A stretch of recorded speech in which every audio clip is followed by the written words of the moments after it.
Fala, Nação Azul, seja bem-vindo a mais um vídeo do canal Cruzeirense Apaixonado. Eu sou o Wallace Júnior e hoje o vídeo tá demais, hein? Bom, tem atacante saindo, analista fazendo bem bolado depois de perder o emprego, jogos dos crias, né, da Toca, tanto no Sub-17 quanto no Sub-20, e vamos falar também na Copa do Mundo, né, de 2026 aí. Hoje a gente teve aí mais um finalista definido num jogo épico. Então, deixa aquele like cabuloso, se inscreva no canal, ative o sininho e bora pro vídeo. Roda a vinheta. Cruzeiro, o guerreiro dos gramados, sou cruzeirense apaixonado. Vamos começar, né, primeiramente com o mercado, né, a saída aí do atacante. Essa saída já está sendo ventilada há mais tempo, né, não é uma coisa que aconteceu agora, então assim, não é uma coisa de última hora, mas é sobre o Lautaro Dias. Ele estava emprestado ao Santos pelo Cruzeiro, né, e ele rescindiu o contrato com o Santos já, porque o Racing está negociando com o Cruzeiro, já tem um tempinho, essa negociação está um pouco arrastada, mas agora parece que andou, por isso estou trazendo aqui no vídeo para vocês. Essa negociação é para ele por empréstimo para o Racing com opção de compra por 3 milhões de dólares, que foi o que o Cruzeiro pagou, ou seja, o Cruzeiro já não quer, é só tomar prejuízo nele. Então, ele está indo, né, tá aí a caminho, ele aceitou até uma redução salarial para poder estar indo, então é muito desejo do jogador, e aí essa negociação está prestes a ser fechada, tá? As partes estão chegando. No início falaram até em envolver ele numa possível combinação, compensação pelo Sousa, mas isso não foi para frente, então ele deve ir sozinho mesmo nesse modelo de negócio, tá ok? Bom, do campo a gente vai para dentro da comissão técnica, o analista de desempenho Henrique Américo, ele tá de saída aí do Cruzeiro, tá, pessoal? Ele estava no Cruzeiro aí já há 3 anos, né? E ele tá indo para o Curitiba para fazer essa função lá junto com o Seabra. Ele trabalhou aqui no Cruzeiro com o Seabra e ele está indo para lá. Um caso curioso sobre ele, pessoal, é o seguinte: não sei se vocês viram, ele teve envolvido em uma polêmica entre Vasco, Curitiba e Cruzeiro envolvendo o Seabra. Por quê? Há pouco tempo o Vasco estava sondando, né? O Vasco estava sem técnico, agora que conseguiu contratar um técnico aí, um português, esqueci o nome dele, Manuel alguma coisa, enfim. E o Vasco estava negociando com o Seabra. Tudo certo, tudo resolvido, né? Alinhamento de salário e tudo mais. Só que eles esqueceram de um detalhe, pessoal, da multa rescisória. O Seabra tinha multa com o Curitiba e o Vasco não tinha dinheiro para pagar a multa. Então, mas antes disso, o Henrique Américo ele já tinha pedido demissão do Cruzeiro para poder ir trabalhar com o Seabra do Vasco, que estava indo para o Vasco. Quando a negociação melou, o Seabra teve que voltar para o Curitiba, né, fazer ali até um pedido de desculpa para a torcida que não gostou muito da situação, e o Henrique Américo, o que aconteceu? Ficou sem ir para o Vasco, ficou sem acompanhar o Seabra e ficou sem emprego no Cruzeiro. Então, parece que ele conseguiu um bem bolado aí agora, tá indo para o Curitiba, então a gente deseja boa sorte para ele aí nesse novo empenho dele. Agora, nas chegadas, pessoal, a movimentação aí continua na mesma, tá? Nenhuma evolução nessas sondagens, que eu já trouxe algumas aí, então não vou falar de novo no canal, vocês veem, vou deixar os vídeos aí no final para vocês verem os vídeos passados, mas saiu aí uma notícia do Central da Toca, né, que um posicionamento aí da diretoria celeste, os dois reforços que o Cruzeiro está tentando, que é o atacante e o primeiro volante, né, todo mundo sabe, todo mundo está querendo, vão ser atacantes modestos. O que significa isso? Que o Cruzeiro não pensa em investir grandes quantias, 10 milhões de euros, 12 milhões de euros, 15 milhões de euros, nesses jogadores. Por quê? Porque o Cruzeiro ele avalia que tem um elenco já muito forte, um time titular muito forte, né, na realidade.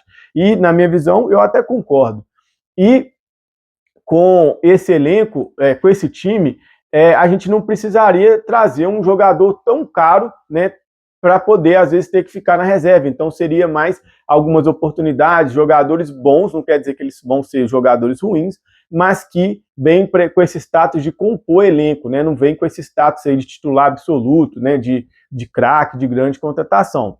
Então, seguindo aí mais ou menos esse modelo de gestão, né? Que o Cruzeiro está aí agora segurando um pouco, porque já investiu bastante. Lembrando, o Cruzeiro investiu já muito dinheiro em várias janelas, 2024, o Cruzeiro investiu 200 milhões, em 2025 o Cruzeiro investiu mais 200 milhões também em contratações, e em 2026 o Cruzeiro já investiu aí mais de 170 milhões em contratação, lembrando que o Gerson fez boa parte desse valor. Então o Cruzeiro está investindo, e aí também não tem como, né, como a gente já falou em vídeos anteriores, ficar investindo 300, 400, 500 milhões por janela, tá ok? Deixem então nos comentários também o que vocês acham. É uma estratégia correta? Não, o Cruzeiro precisa, porque senão não dá para passar do Flamengo. Deixa aí nos comentários a gente resenhar sobre isso, tá ok? Bom, agora a gente vai falar um pouquinho dos Crias, né, pessoal? Os Crias, eles jogaram, os Crias do Sub-20 jogou ontem, jogou pelo Campeonato Brasileiro, enfrentou o Vasco, e tem uma notícia ruim, né? Nós perdemos aí, fomos eliminados, a gente já estava na fase de playoffs, nas semifinais, e aí a gente perdeu por 2-0 lá em São Januário. O primeiro jogo, né, era o jogo da volta, o primeiro jogo na Toca da Raposa a gente ganhou de 1-0, mas no agregado ficou 2-1 e a gente não conseguiu passar, tá ok? Mas hoje o Sub-17 jogou, os Crias aí do Sub-17, pelo Campeonato Brasileiro também da categoria, não está na fase de playoffs, e ganhamos de 3-0 do Atlético Goianiense, com 2 gols de Tylon e 1 de Miguel. Pessoal, falando do Tylon, de olho nesse jogador, hein, nessa promessa. Quem acompanha o jogador de perto da base, fala que ele tem características que se lembram um jogador muito importante na história do Cruzeiro. É um cara craque, fera, é ele mesmo, Ronaldo Fenômeno. Não estou falando que o jogador, ele é um fenômeno, né? É igual fenômeno, não, até para não botar uma pressão no garoto, mas quem acompanha de perto fala que ele tem valências muito parecidas, ele tem um arranque muito potente, tem muita velocidade, controle de bola muito bom, e aquela finalização braba que o nosso Ronaldo tinha, né? Então, vamos ficar de olho aí, a gente está vendo esse trabalho na base sendo muito bem feito aí pelo Pedrinho, pela equipe dele, né? A gente está vendo essas vendas da base alavancadas, muitas vendas, com muitos valores, tá? Bom, agora vamos falar um pouquinho aí, deixa no comentário também o que vocês acham, né? Se vocês conhecem esse jogador, se acham mesmo que pode despontar aí um novo talento no Cruzeiro. Vamos falar agora um pouquinho de Copa do Mundo, né? A gente teve aí definido o último finalista, né? Um dos 2 finalistas, e é a Argentina. Eu tinha falado aí no vídeo anterior que achava que a Inglaterra ia passar, mas deu a Argentina, num jogo aí muito pegado, um jogo que no início parecia de Libertadores. Desculpa, pessoal, o árbitro, eu achei um árbitro muito fraco, foi até o árbitro que apitou Brasil e Noruega, ele se perdeu total, teve uma possível expulsão aí do jogador da Argentina, que deu uma cotovelada, mas passou batido. Mas fato é que a Argentina passou e foi num jogo emocionante, épico, de virada. Como foi aí o jogo? Primeiramente, Inglaterra saiu na frente com um gol de Anthony Gordon, né? E aí, logo depois de fazer o gol, o que acontece? O técnico da Inglaterra, Thomas Tuchel, que os ingleses devem estar malucos com ele, faz o quê? Em vez de manter o time na frente, a posse de bola, continuar pegado, tentar matar o jogo, não, ele retranca o time, pessoal. Coloca 5 zagueiros, linha de 5, e o problema, sabe qual era? Faltava 30 minutos ainda para o jogo. E o futebol, eu sempre falo, ele não aceita desaforo, o futebol não premia covardes, né? Covardes. E para mim, o técnico da Inglaterra foi muito covarde, retrancando com esse tempo todo. O que aconteceu? Uma pressão absurda da Argentina, ficou sem saída de bola, sem conseguir segurar a posse de bola. A Argentina consegue marcar o gol de empate aos 85 com Enzo Fernandes, e aos 94 vem a virada, depois de bola na trave, defesas milagrosas do goleiro Pickford, veio a virada dos pés do Messi, que deu uma assistência maravilhosa, o genial Messi, né? E o Lautaro Martínez guardou. Aos 94, o juiz tinha dado aí 10 minutos de acréscimo até os 100, a Inglaterra tinha 6 minutos para poder empatar, levar para uma provável prorrogação, mas já estava destruída mentalmente, emocionalmente, não conseguiu fazer mais nada, e a Argentina na final. O que vocês acharam do jogo? Vocês viram, acompanharam? Deixa aí nos comentários, né? E para quem vocês vão torcer na final? Deixa aí o placar, quem vai ganhar, vamos ver quem vai acertar. A gente vai resenhar muito sobre isso aí. Bom, pessoal, então agora eu vou agradecer, vou ler 2 comentários, conforme eu gosto de fazer nos vídeos, né? Então já está separado aqui, vou ler, mas antes vou fazer um agradecimento especial ao canal do Velho Raposo.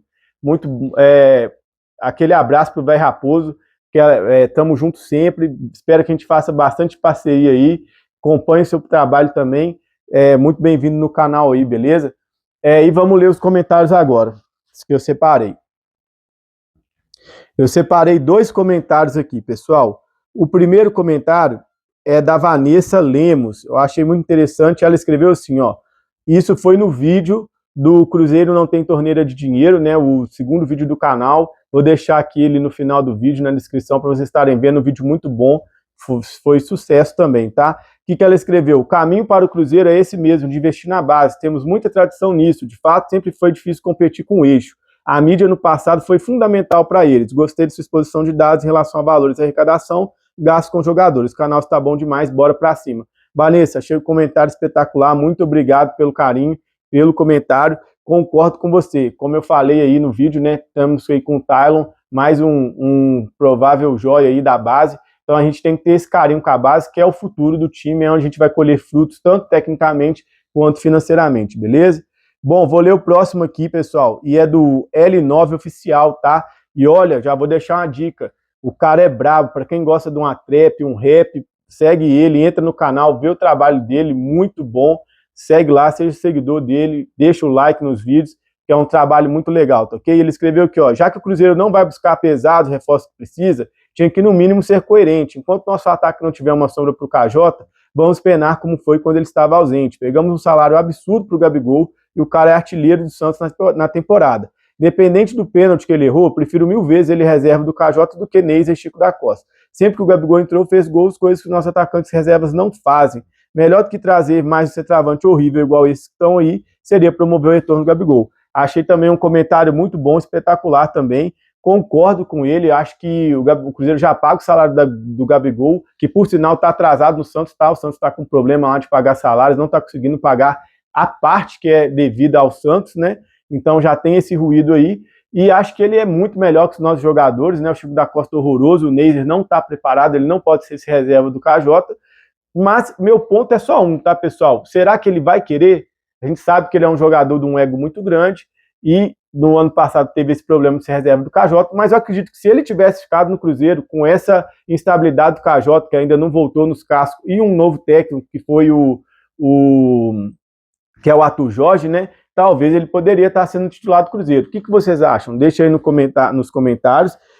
Mais uma vez, queria agradecer a todos, tá? Muito obrigado pela atenção. Um ótimo fim de noite, fim de tarde, seja o horário que você está vendo o vídeo. Aquele abraço. Tchau, tchau.